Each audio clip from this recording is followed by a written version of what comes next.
Estudando o Enem por competências e habilidades em biologia.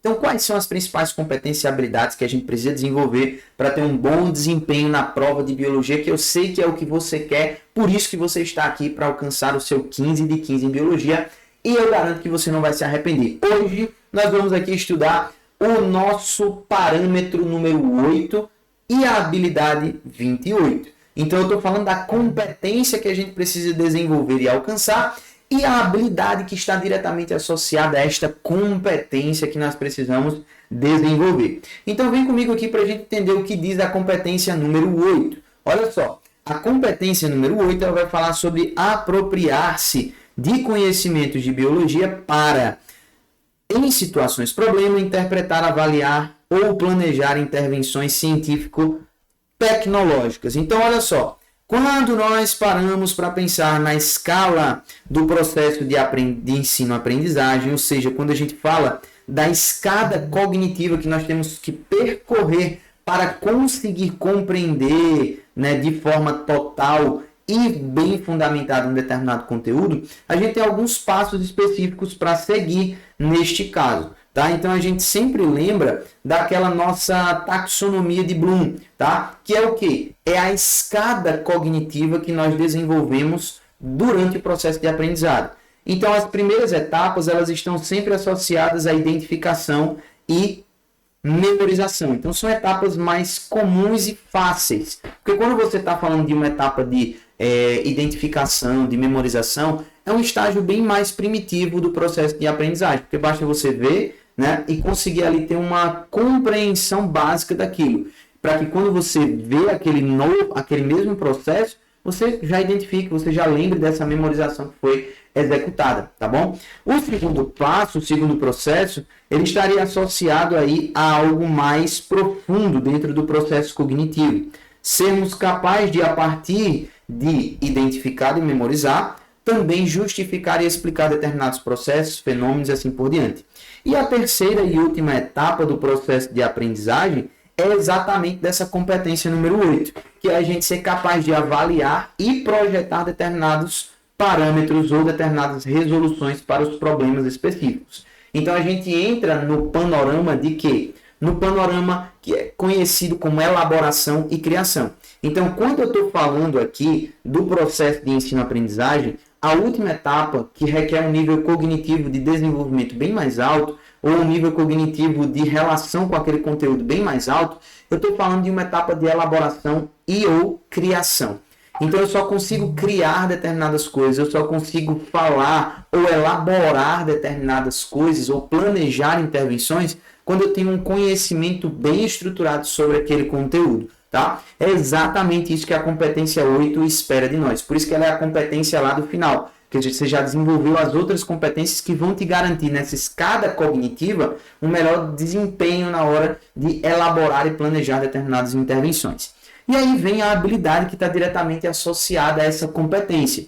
Qual seria esta habilidade, professor? Olha só. Associar características adaptativas dos organismos com seu modo de vida, ou com seus limites de distribuição em diferentes ambientes, em especial em ambientes brasileiros. Essa questão que eu trouxe para você aqui, ela está ipsiliteris representando essa habilidade 28.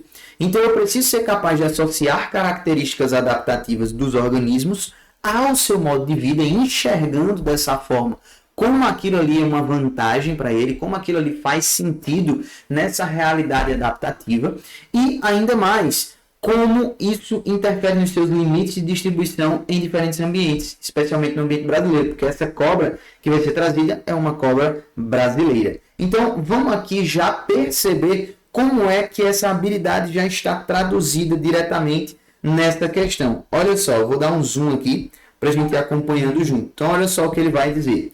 O Cerrado e a Amazônia abrigam grande número de serpentes, popularmente conhecidas como cobras corais. Na Amazônia predominam as corais verdadeiras, que são peçonhentas. Então eu tenho aqui um grupo específico de cobras que são peçonhentas. Então elas têm veneno e têm uma estrutura inoculadora de veneno. Essa é a grande diferença entre um animal que é peçonhento e um animal que é venenoso. Um animal que é peçonhento, ele tem um veneno e tem uma estrutura específica para inocular esse veneno. Então, por exemplo, vamos pensar aí nas cobras. Elas têm lá a dentição dela específica para injetar esse veneno na sua presa, tá? A gente fala lá das aranhas, elas têm uma estrutura, que são as quelíceras, para injetar esse veneno. Os escorpiões que tem lá o seu telson, né, com um aguilhão na ponta, né, que seria ali o rabo do escorpião, é uma estrutura inoculadora de veneno, então que faz dele um indivíduo peçonhento. Então a diferença é essa. Peçonhento tem estrutura para inocular o veneno, né, uma peçonha. E o venenoso, ele só tem o veneno, não tem uma estrutura específica para isso. Então, de alguma forma, ele vai liberar esse veneno no meio, sem ter uma estrutura ali, caramba, para inocular esse veneno dentro da sua presa ou do seu predador, caso seja um veneno para facilitar na fuga. E assim por diante, tá? Enquanto no cerrado prevalecem as falsas corais que não possuem, peçonha. Elas não possuem nem veneno, nem a estrutura para inoculá-lo. Essas espécies apresentam um padrão de coloração muito semelhante. Essa similaridade traz uma vantagem tanto para as corais falsas como para as verdadeiras. Então aqui ele define para a gente as corais verdadeiras e as falsas, tá bom? E a gente vê que realmente o padrão de coloração delas é muito parecido, tá bom? E aí qual é a habilidade que a gente tem que desenvolver para resolver esse tipo de questão? Associar, como a gente viu lá no início, características adaptativas dos organismos com o seu modo de vida. Então, o que é que isso aqui acaba sendo adaptativo para esta realidade? Então, olha só, associar características adaptativas dos organismos com o seu modo de vida. Olha só o que a gente vai perceber.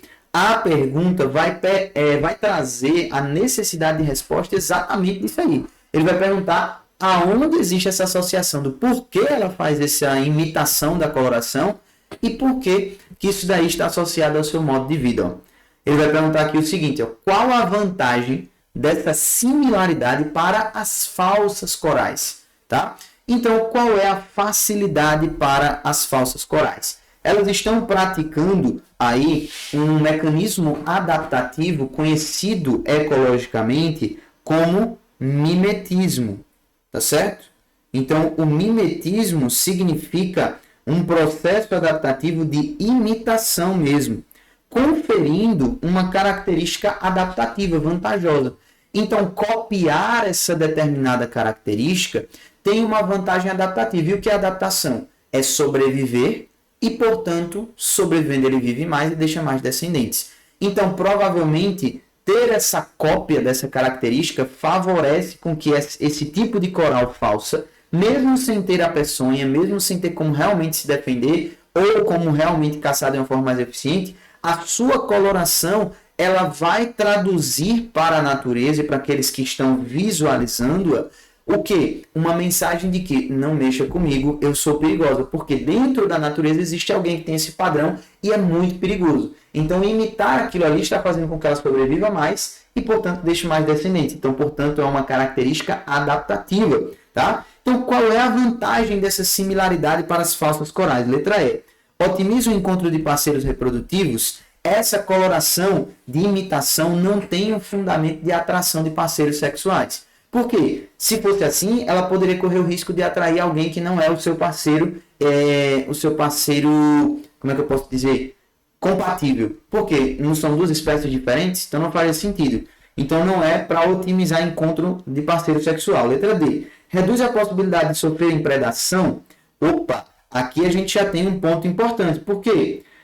Elas não serão incomodadas porque serão tidas como perigosas, tá certo? Por quê? Quando o predador olhar para ela e falar, opa, aquilo ali é um animal peçonhento, mesmo que seja a falsa coral. Então ela vai garantir uma característica de sobrevivência vantajosa, mesmo sem ter a característica associada, tá bom? Que seria no caso aí a peçonha. Então reduz a possibilidade de sofrer predação. Por isso que é vantajoso para ela. Ela mantém uma coloração que não tem a ver com a forma que ela se desenvolveu, porque essa coloração está associada a uma cobra que tem peçonha. Ela tem a mesma coloração, mas não tem peçonha. Então, por que é vantajoso? Porque quando batem o olho, pensam que é a outra. Então, esse mimetismo, ele traz esse nível de vantagem adaptativo, tá certo? Letra C, possibilita a geração de indivíduos híbridos? Não, ele não falou que as cobras falsas elas reproduzem com as verdadeiras, em nenhum momento.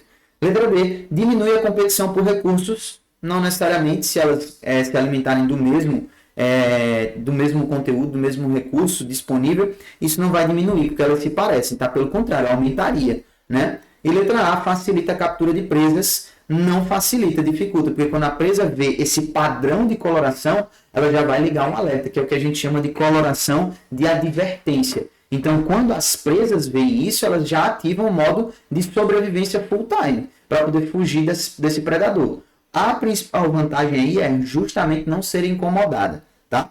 No caso, ela vai sobreviver mais, porque até os predadores vão evitar contato com ela para não serem atingidos pelo seu veneno, mesmo ela não tendo, tá? Então, perceba que, no fim das contas, a gente chega numa questão lindíssima que trabalha esta habilidade.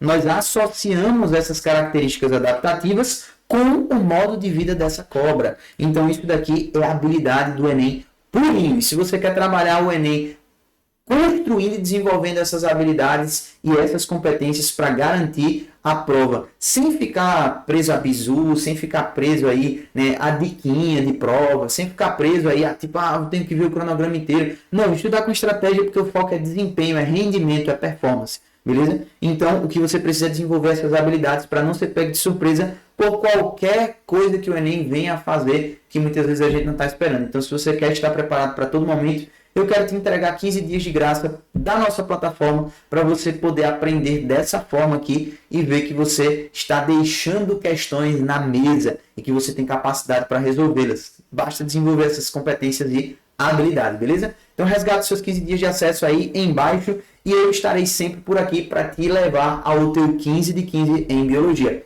Cheiro no coração, ama a Biologia e a gente se vê na próxima. Valeu!